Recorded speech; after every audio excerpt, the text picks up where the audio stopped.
Hey everyone, welcome back to my workbench. It's been slow going, getting down here into the workshop and getting some actual soldering done. So I did get, you can see I got all the wires tacked down. I gotta clean my nails there. All the wires tacked down. That's these little guys here, all ready to go. So now it's just a matter of jumping over. I'm going to do a few more of these, and I want to do a little quick project for myself. And then solder some more, and then some more.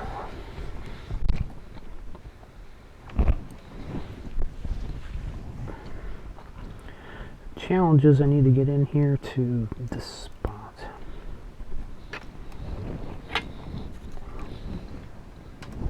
Oh, there's the offset tweezers.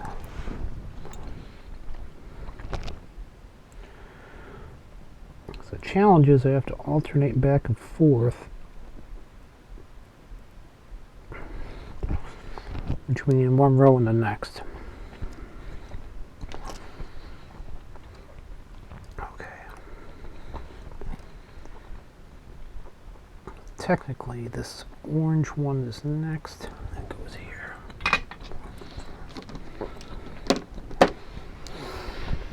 A little bit. I'll go and grab the. Well, look like I'm taking a week off for my day job for between Christmas and New Year's, so I can actually spend some time with the family. Yeah. I can see how close the camera actually is. Spend some time with the family and work on this little learning computer.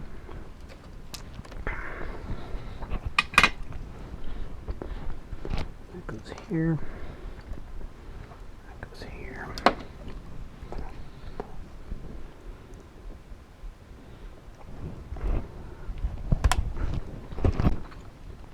I keep whacking the camera. These go together.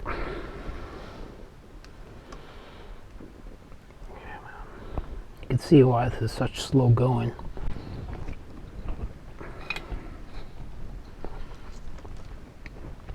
If I ever had to make multiples of these, which I doubt will ever be the case, just because it's such a rare item, I just get a circuit board, actual printed circuit board made up for it instead.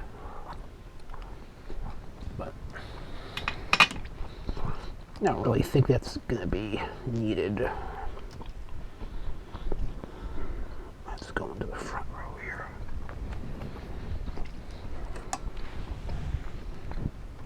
You can see why I'm not rushing down here to work on this every night.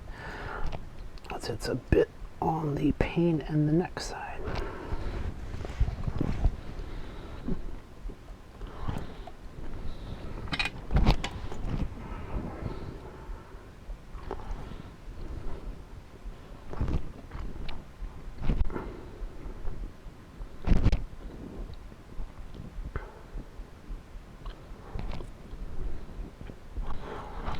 I usually do this work under magnification, but this one is the exception, that's for darn sure. That means this blue wire.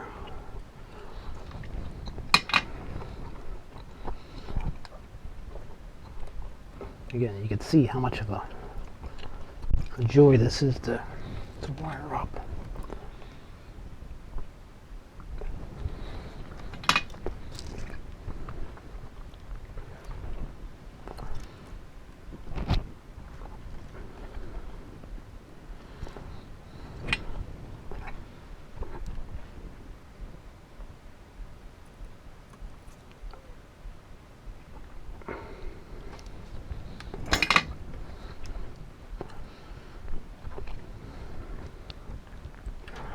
Oh, yippee. Okay.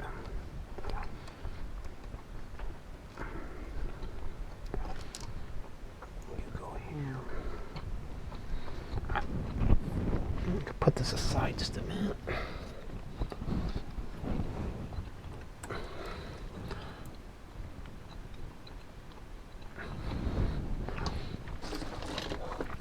The other thing I'm working on is for myself. Let me pause this a second.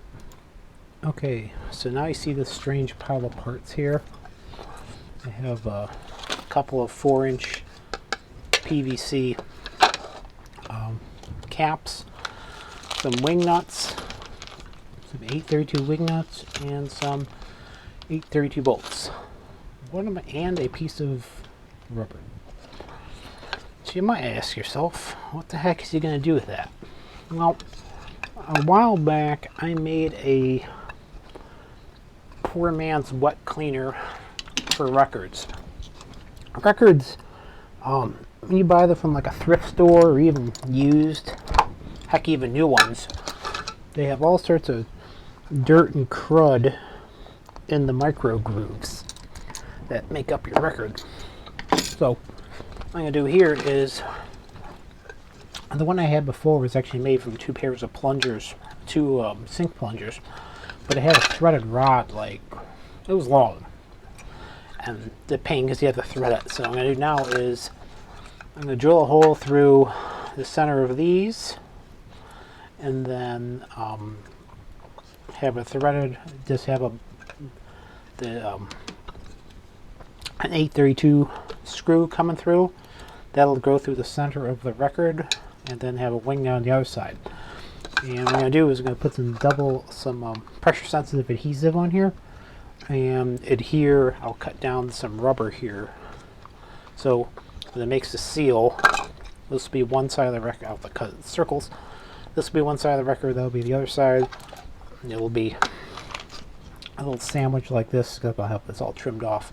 So a standard record label is 4 inches across. So the reason you clean it is all sorts of crud and dirt and oils and unpleasant things get caught in the grooves of the record, and lots of times the pops and hiss you hear are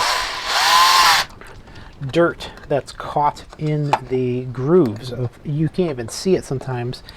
The grooves get caught in dirt gets caught in the grooves, and what that means is you'll hear surface noise, and that's not good. So if you take ordinary dish soap and water and you protect the label, you can go and wash it, because they're just, ironically, it's made out of like this is what records are made out of. It's made of PVC, polyvinyl chloride. That's why it's called PVC. But PVC actually cleans up real nice. Now remember, we use it for the plumbing in our homes.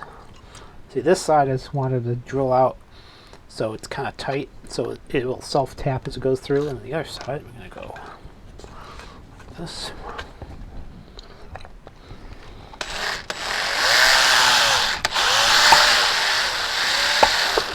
Let's see if that's big enough.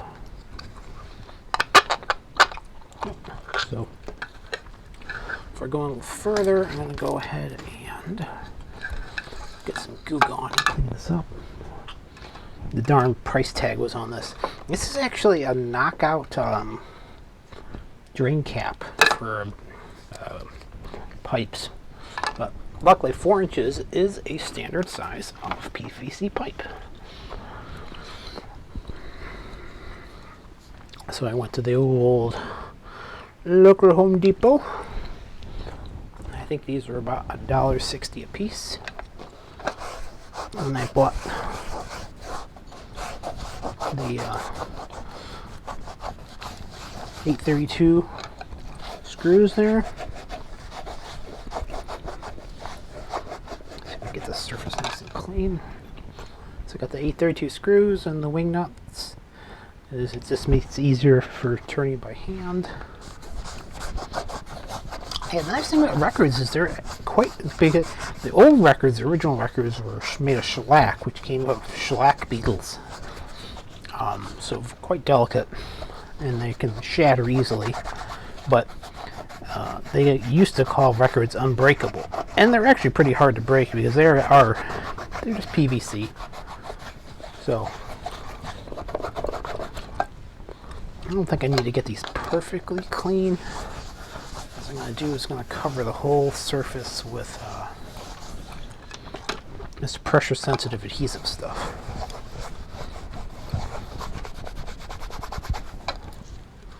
Make sure that's dry. Hold on a second, I'm going to grab a paper towel. So I got these cleaned off, dried off pretty well. And this stuff here looks like double-sided tape, but it's actually pressure sensitive adhesive. This is actually expired stuff that's shelf life expired, but this is required to destroy it in 2019. But destroyed also means give it to somebody to take home, because who cares? This stuff is unbelievably sticky.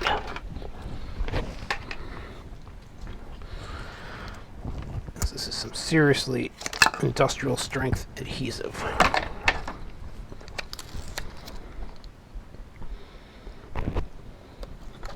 And the harder you press on it, the stronger it gets, the stronger the bond gets.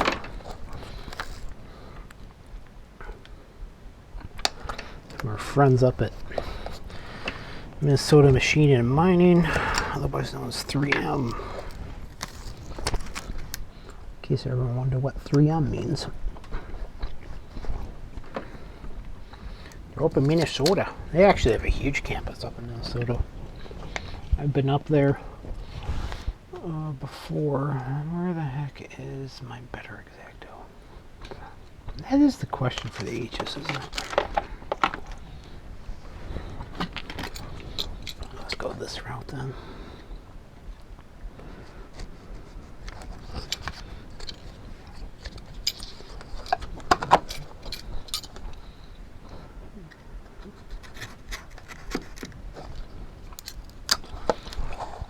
The nice thing is none of this needs to be super exact. This is just to help protect the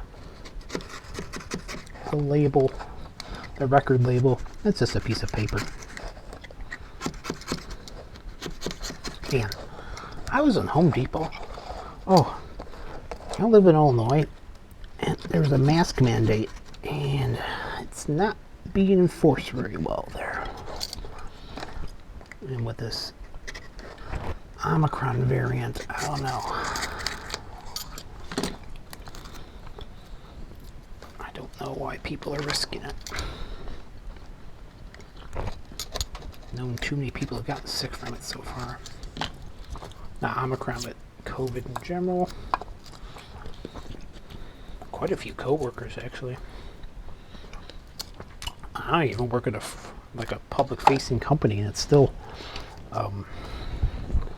pretty prevalent. A couple people almost died from it. No one's died yet, knock on wood.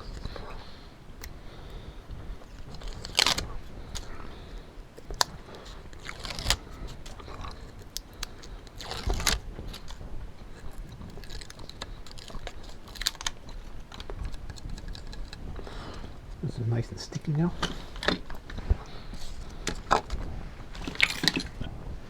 This is like this really soft rubber material we use at work for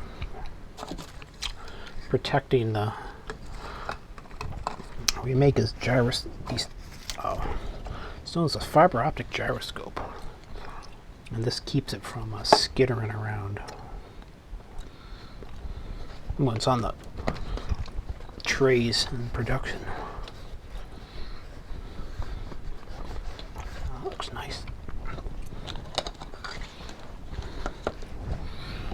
Like I said, the harder you press, the stickier it gets. Oh, that's pretty cool. Let's see if I can cut this with scissors. Indeed I can.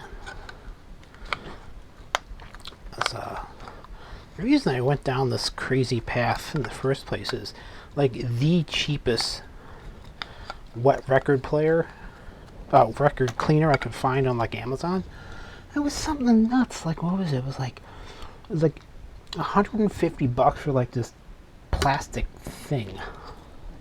It's like, really? I'm an engineer. I can figure that out.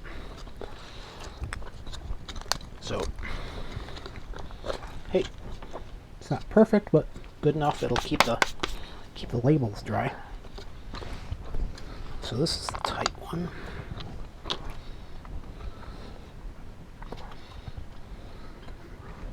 What am I looking for here?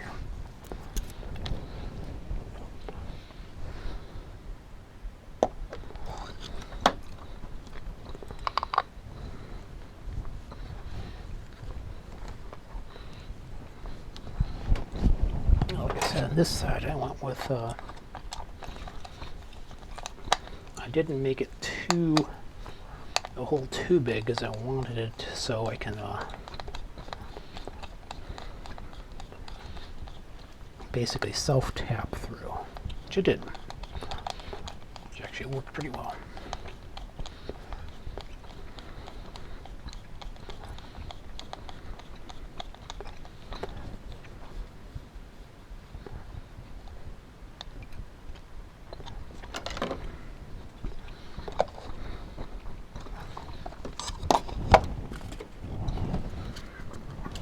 Put some regular double-sided tape on the other side.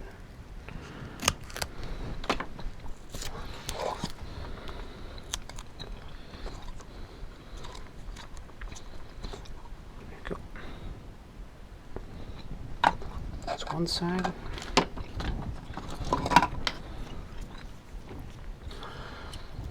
Yeah, Home Depot, I'm surprised. It's like, come on guys, I know you're macho and everything, but wear a mask.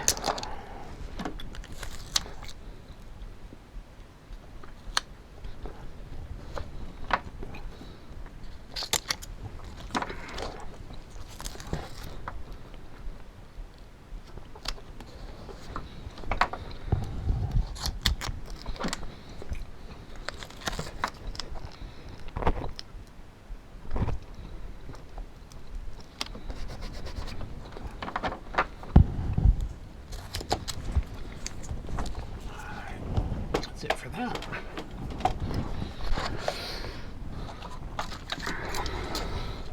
Yeah, so I think other than, I mean, like, this is actually a pretty affordable little project here. Other than, I don't know where you'd source this rubber from. At work we used to have, like, we had sheets and sheets and sheets of it, so. Because you can use regular double-sided tape for this too. You don't have to use this fancy pressure-sensitive adhesive like I'm using, in case you wanted to duplicate this. So materials-wise, I mean, we're not talking less than $10. So maybe the rubber and tape. I just don't know how much that's going for nowadays.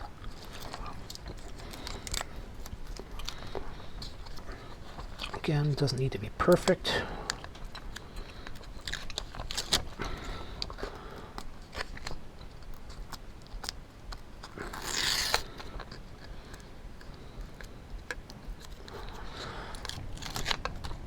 I went to a new record store in, what's the name of the town? Not Lockport, it was Lamont, that's where it was at. A really nice record store out there.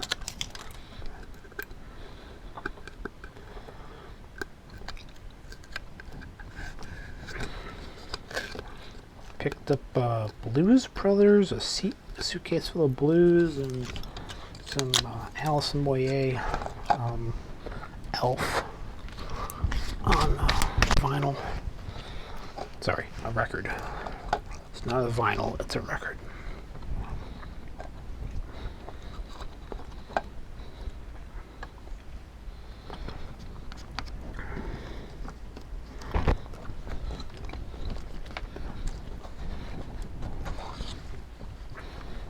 My record collection's actually gotten quite large. Not stick them all in this one.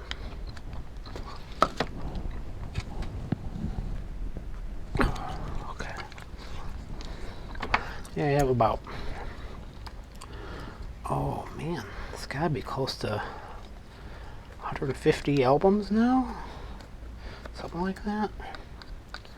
So it grows a little bit every year. Whenever I get to an actual record store, I like to be able to. I went to, what was it, FYE, For Your Entertainment, in the mall, of all things, and they had a ton of records. I couldn't believe it. I mean, expensive as all get out, but they had a ton of records in stock. I was actually, kind of reminded me of the 1980s, before CDs got really big.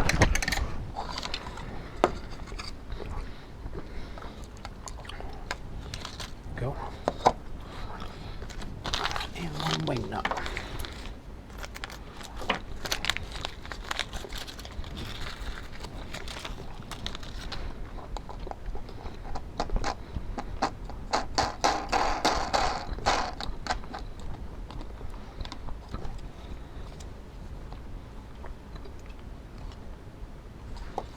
Go. Let me grab a record.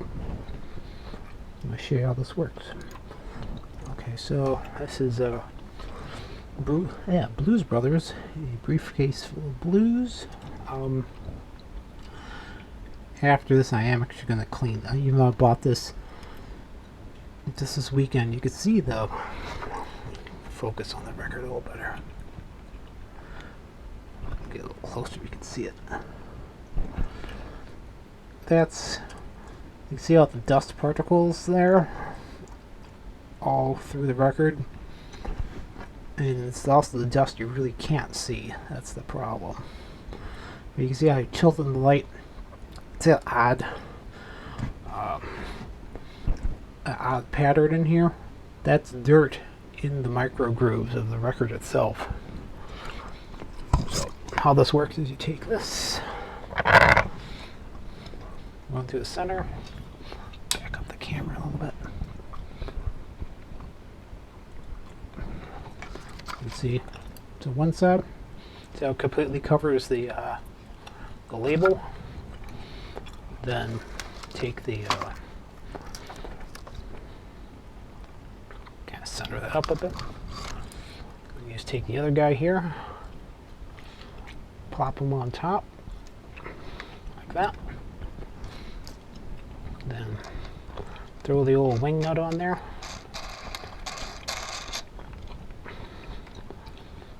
Don't need to go gunga din, just tight enough. There you go. And the label is, well, I got a little label showing, but that, I don't really go that crazy with it. So this covers up the majority of the label, if not all of it. Not to keep from really soaking it, because I don't go too crazy cleaning at the, this is the run out here. I don't really do too crazy washing there, but yeah, I can see even on this one, right in this area here, that's gunk, crud.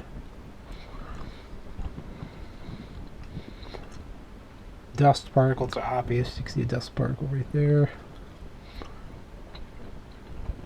The other thing you also want to do, if you ever get into record collecting, don't buy a Crosley Cruiser or any cheapie like that.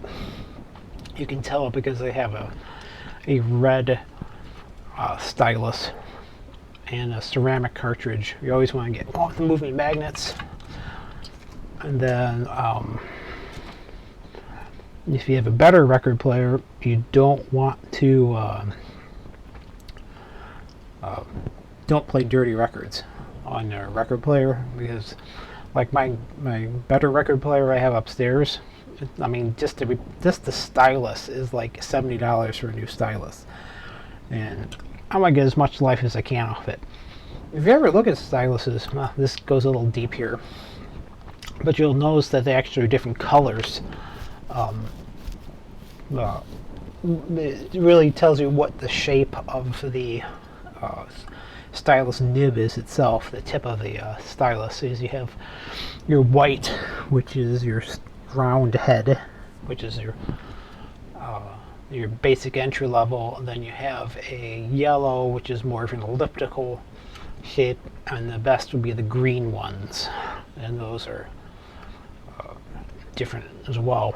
There's a different elliptical shape, but they have advantages of you'll get deeper into these. I mean, it's crazy how small these grooves are.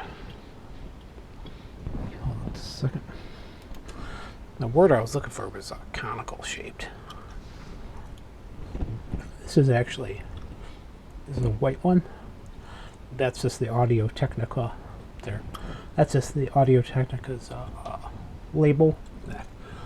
And the nib itself, the stylus itself, this one that I replaced because it's all worn down. This one's a relative. Well, you can still see it right by my fingernail there. Oh, there, you can see it in there. Get even closer, I think. But there's it's a piece of diamond.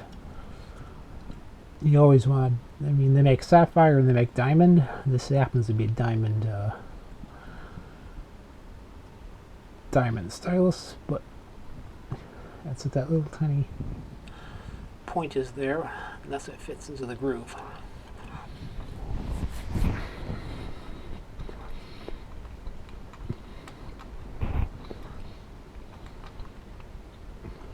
The final piece of